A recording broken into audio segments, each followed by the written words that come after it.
नमस्कार, संसद टीवी के कल्चरल राउंडअप इंद्रधनुषी संस्कृति में आपका स्वागत है। मैं हूं प्रियंवरा। कला दर्शन में आइए आज आपको दिखाते हैं आम्रपाली और ध्रुव स्वामिनी नाटकों की कुछ झलकियां, जिनका आयोजन बीते दिनों दिल्ली के श्रीराम सेंटर में किया गया था।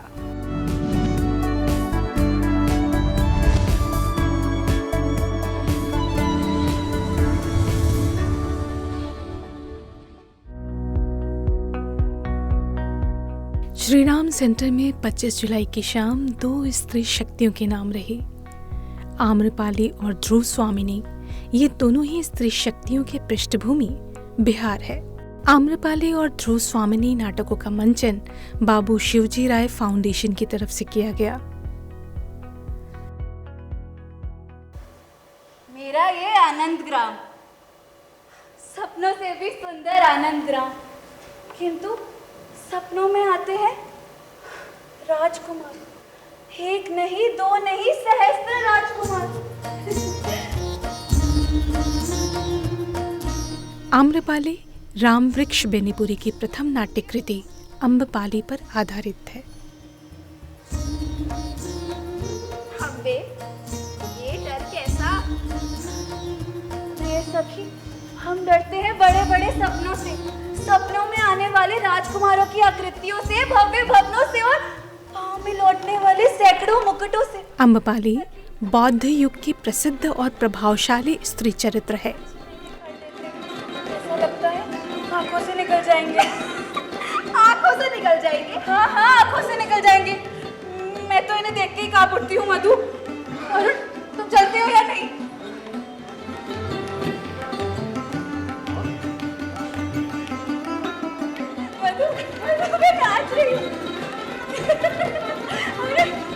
नाटक में अम्बपाली की वैशाली गणराज्य की नगरवधू से एक बौद्ध भिक्षुणी बनने की कहानी को दर्शाया गया है। ये राजनीति नहीं है, ये मेरी सखी मधु, मेरी सखी अम्बे। ये आनंद ग्राम की अम्रपाली, ये आनंद ग्राम की अम्रपाली है। मेरी सखी अम्बे, ये आप क्या कर रहे हैं? ये आनंद ग्राम की अम्रपाली। एक गरीब आदमी परिश्रम और संचय से अमीर बन सकता है, एक मूर्ख आदमी अध्ययन और अभ्यास से ज्ञानी बन सकता है, लेकिन एक कुरूप स्त्री सौंदर्य नहीं प्राप्त कर सकती। ये तो विधाताओं के हाथों लिखा हुआ है और देवी देवताओं की देन है। अम्बे, अब तू थोड़ा प्रसादन कर ले। चैनी के इनका प्रसादन करो। अम्बपाली के प्रति सम्राट अजातशत्रु का प्रेम सर्वविदित है।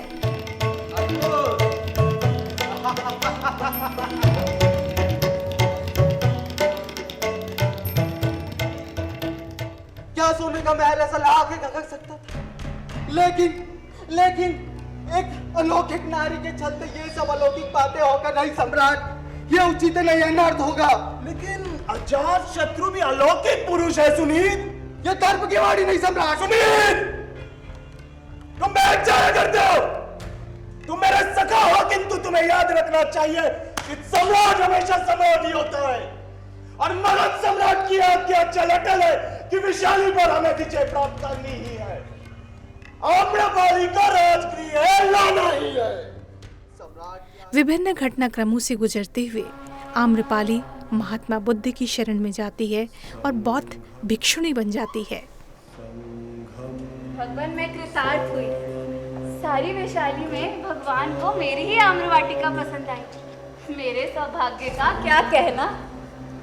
मैंने प्ले किया है गौतम बुद्ध का कैरेक्टर आम्रपाली में, और अगर मैं बात करूं आर्टिस्ट की तो इसमें 85% जो आर्टिस्ट थे वो सब न्यू कमर, यंग, बिल्कुल फ्रेश थे हमारे आर्टिस्ट, और उन्हें बहुत मेहनत की है इन प्ले को खड़ा करने के लिए।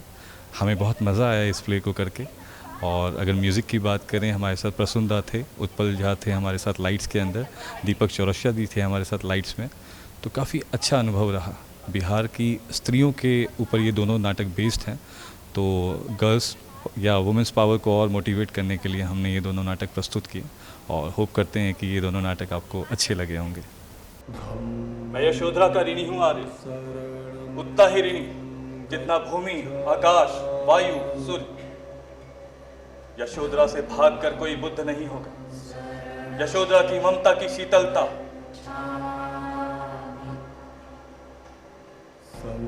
तो आपके धम्म में स्त्री को वो स्थान क्यों नहीं है भगवान? धम्म का मार्ग सभी के लिए खुला है, जो मुक्त है और जो मुक्ति चाहता है। नाटक का निर्देशन जाने माने रंगकर्मी कुमार वीरभूषण ने किया था। सह निर्देशक थे अतुल ढिंगरा। ये नाटक का जो शीर्षक है वो है प्राचीन बिहार की दो सशक्त स्त्रियां ध्रुव स्वामिनी और अम्बपाली। दोनों की जो जीवन है, जो प्रारंभिक जीवन है, वो गांव का जीवन है।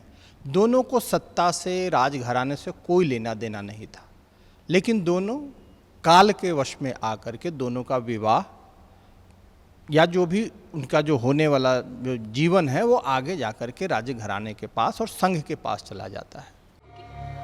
जार आंसू बहाती होगी, किंतु वो बेचारी तो राजनर्तकी की मर्यादा में बंधी है ना। उसका दिल भले ही रोए, उसका हृदय भले ही हाहाकार करे, किंतु उसे अपने चेहरे पर हमेशा हंसी ही रखनी, अपने मुंह से हमेशा फूल ही बरसाने। अब तुम तो अपनी पीड़ा को रो गा कर कम कर लेते, किंतु सोचो तो उस बेचारी की हालत, भीतर रोना बाहर हंसना, भीतर रोना बाहर हंसना। जहाँ एक और पुराने अनुभवी कलाकारों ने अपने अभिनय कौशल से इन नाटकों के विभिन्न चरित्रों को सजीव कर दिया। नाटक का उद्देश्य था कि हमारे प्राचीन बिहार में जो दो बहुत ही प्रसिद्ध स्त्री शक्तियां हैं, ध्रुव स्वामिनी और अम्रपाली की, तो इनकी कहानी को एक नाटक के माध्यम से जनता के द्वारा प्रस्तुत करना, ये इस नाटक का उद्देश्य था। क्या वृज्यों की परिषद बार बार उठती बैठती और उसमें भरपूर उपस्थिति होती है आनंद? हाँ भगवान। क्या वृज्य अपनी स्त्रियों का आदर सत्कार करते हैं? हाँ भगवान। क्या वृज्य अपने मंदिरों और समाधियों की रक्षा करते हैं? हाँ भगवान। क्या वृज्य महंतों और पंडितों की रक्षा करते हैं? हाँ भगवान। तो आनंद, वृज्यों की उन्नति होगी, उन्हें कोई परास्त नहीं कर सकता। वो एक ही जुबान समझता है, और वो है प्रत्याक्रमण में उठाए गए तलवार की झंझट और चलाए गए तीर की सनसन। फिर उसे हम तलवार की जुबान सही समझाएंगे, हम उसकी दुस्साहस का साथ देंगे। नागरिक भाइयों, हमें अपने गढ़ पर गर्व है, अपने संघ पर गर्व है, लेकिन हमारी प्यारी वैशाली और वृज्य संघ पर आए संकट को टालने के लिए जो जीवन काम न आए, ऐसे जीवन पर धिक्कार है। तो वहीं नए कलाकारों ने भी अद्भुत अभिनय क्षमता का परिचय दिया। अधीर मत होइए, बुद्धि से काम लीजिए। यदि हमें हमारी वैशाली प्यारी है तो किसी का जीवन भी कम कीमती नहीं।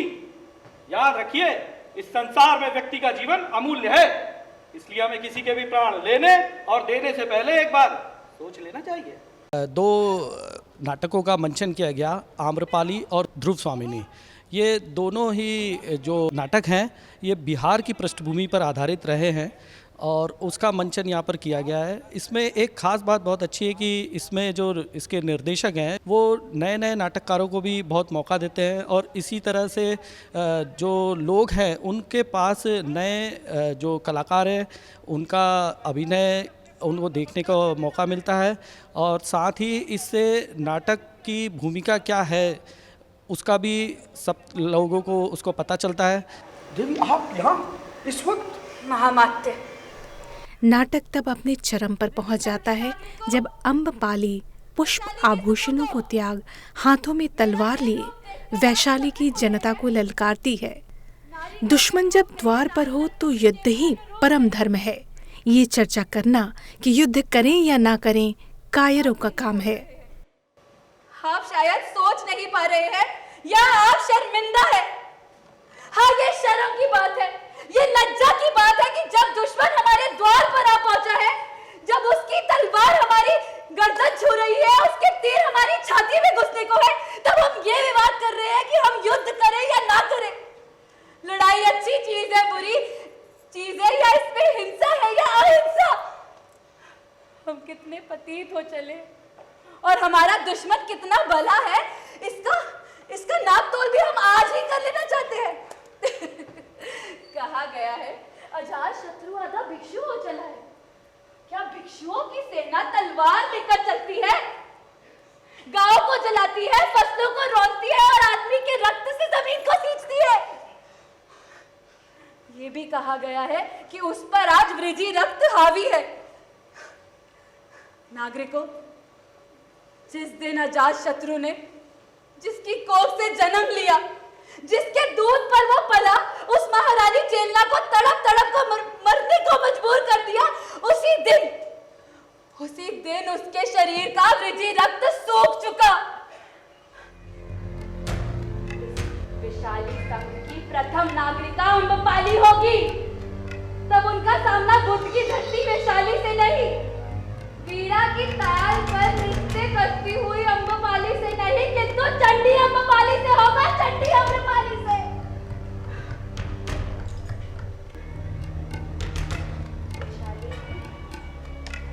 अहिंसा का मार्ग चुन लिया, किंतु यहाँ आकर हिंसा करने वालों का प्रतिकार करना नहीं छोड़ा है। यहाँ पर बुद्ध है तो युद्ध भी है।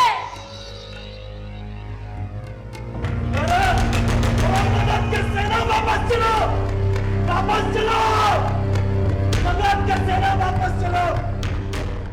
किंतु क्या तुम जैसी दासियों से भी वही मिलेगा? दूसरी प्रस्तुति जयशंकर प्रसाद की ध्रुव स्वामिनी थी। इस नाटक में स्त्री की विभिन्न समस्याओं को उठाया गया है, किंतु इन समस्याओं का समाधान भारतीय चिंतन और परंपरा के आधार पर ही ढूंढने का प्रयास किया गया है। ये क्या मेरे भाग्य विधाता, ये कैसा इंतजाम है?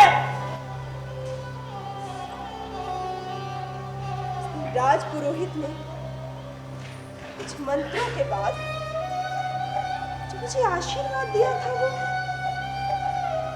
अभिशाप था। इस नाटक की कथा वस्तु स्त्री संघर्ष पर आधारित है। कभी कभी मौन रह जाना बुरी बात नहीं, मुझे अपनी दासी है समझ, अवरोध के भीतर में घूमती हूँ। यहाँ संदिग्ध न रहने के लिए मुझे ऐसा ही करना पड़ता है।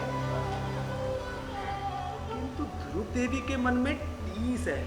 जो स्त्री इस शासन में रह के और इसने किसी अन्य पुरुष से करे, उसमें एक व्यापक और गंभीर रस उद्वेलित रहता होगा। वही तो नहीं जो चंद्रगुप्त से प्रेम करेगी, वो ना जाने कब चोट देने लगे। भीतर ही भीतर वो ना जाने कितने कुचक्कर घूमते होंगे। सुना ना, तो ध्रुव देवी को कहना देना चाहिए कि वो मुझसे और सिर्फ मुझसे प्यार करे। केवल महादेवी बन के रहना ठीक नहीं। और स्त्री संघर्ष की समाप्ति पर ही अंत भी दिखाया गया है। इस महल में आई हूँ बस इसी विश्वास पर कि आप। मैं ऐसा कुछ नहीं सुनना चाहता।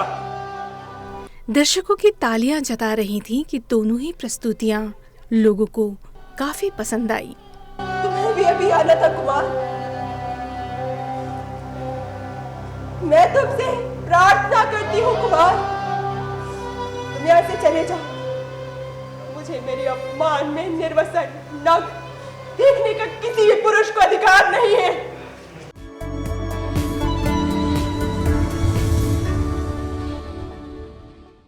बोनालू तेलंगाना का एक महत्वपूर्ण त्योहार है जिसमें देवी यलम्मा की पूजा की जाती है। आइए आज लोक परंपरा में जानते हैं बोनालू के बारे में।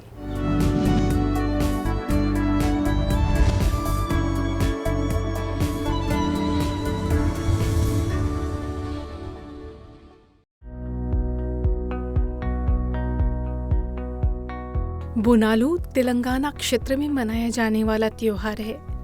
इसे आमतौर पर आषाढ़ मास के दौरान मनाया जाता है। त्योहार के पहले और आखिरी दिन देवी यलम्मा के लिए विशेष पूजा की जाती है। यह त्योहार मन्नतें पूरी होने के बाद देवी को धन्यवाद देने के लिए मनाया जाता है।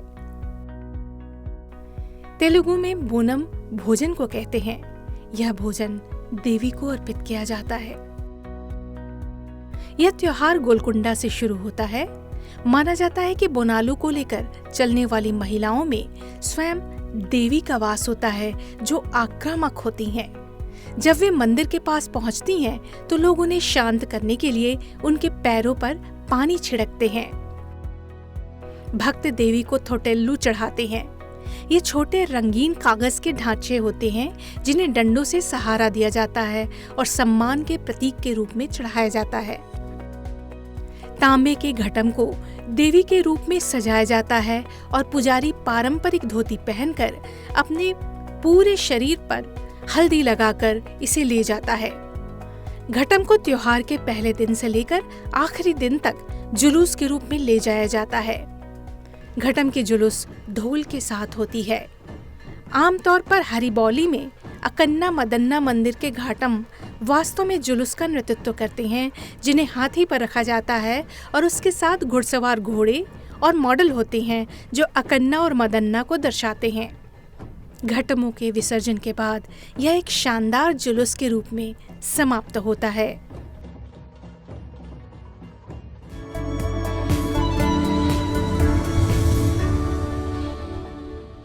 चलिए अब आपको लिए चलते हैं गुजरात के सापुतारा में, जहां मनाया जा रहा है मेघ मल्हार पर्व। तो विरासत में आज चर्चा गुजरात के इसी हिल स्टेशन की।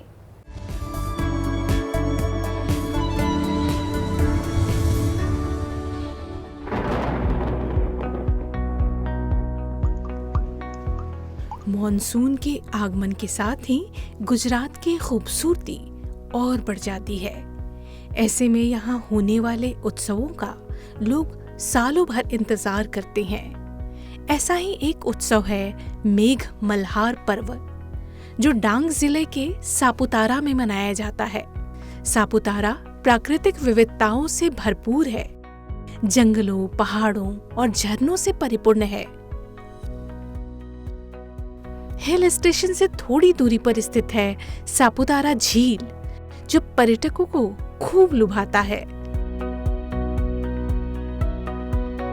मेघ मल्हार पर्व एक वार्षिक उत्सव है जो इस वर्ष 29 जुलाई से शुरू हुआ और लगभग एक महीना यानी 28 अगस्त तक मनाया जाएगा। 29 जुलाई को मेघ मल्हार पर्व के उद्घाटन कार्यक्रम की शुरुआत कलाकारों की परेड के साथ हुई। कलाकारों ने गुजरात के विभिन्न लोक नृत्यों का प्रदर्शन किया।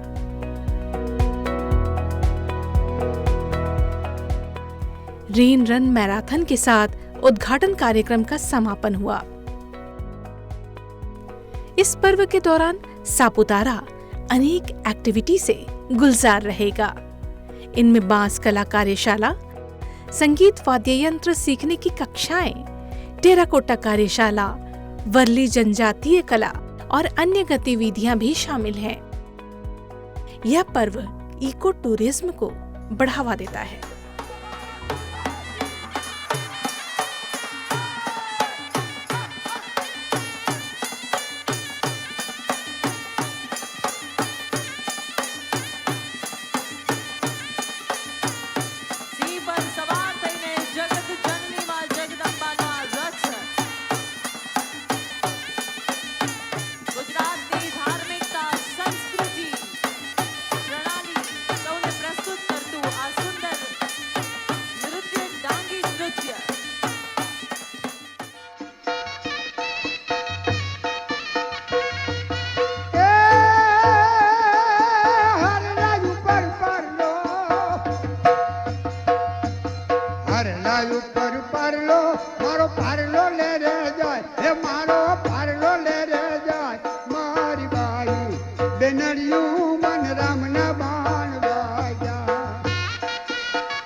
सनसेट टीवी के इस कल्चरल राउंडअप में आज सिर्फ इतना ही। अंत में आपको छोड़े जाते हैं कुछ चुनिंदा शख्सियतों की यादों के संग। नमस्कार।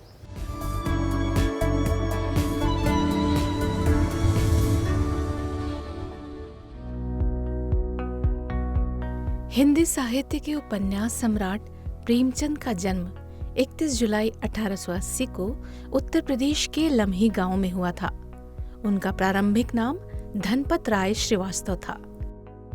घर वाले उन्हें नवाब राय के नाम से पुकारते थे। उन्होंने अपना पहला कहानी संग्रह नवाब राय के नाम से ही प्रकाशित करवाया था, जिसे अंग्रेजों ने जब्त कर लिया था और उनके लेखन को प्रतिबंधित कर दिया था। जिसके बाद उन्होंने प्रेमचंद के नाम से कहानियां लिखनी शुरू कर दी। कहानियों में यथार्थवाद की शुरुआत का श्रेय प्रेमचंद को ही जाता है। लगभग 35 वर्ष के साहित्यिक जीवन में उन्होंने आम जन की समस्याओं को अपनी कहानियों में जगह दी। 8 अक्टूबर 1936 को बनारस में उनका निधन हो गया।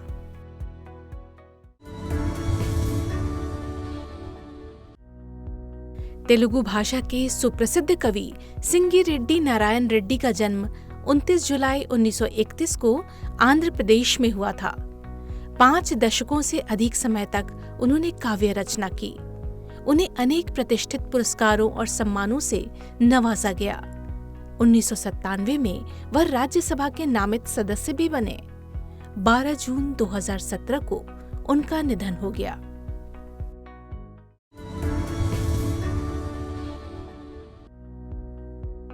हिंदी सिनेमा के बेहतरीन गायक मोहम्मद रफी का जन्म 24 दिसंबर 1924 को पंजाब के एक गांव में हुआ था। उन्होंने करीब 40 साल के फिल्मी गायन में 25,000 से अधिक गाने रिकॉर्ड करवाए। उन्होंने अपने समकालीन गायकों के बीच एक अलग पहचान बनाई।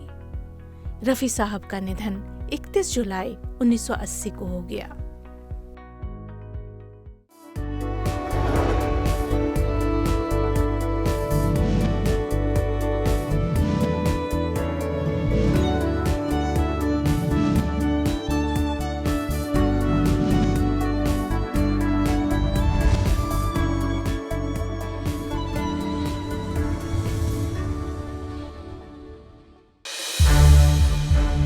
सनसेट टीवी के और भी प्रोग्राम्स देखने के लिए सब्सक्राइब करें हमारा YouTube चैनल और हाँ, इन्हें लाइक और शेयर करना ना भूलें।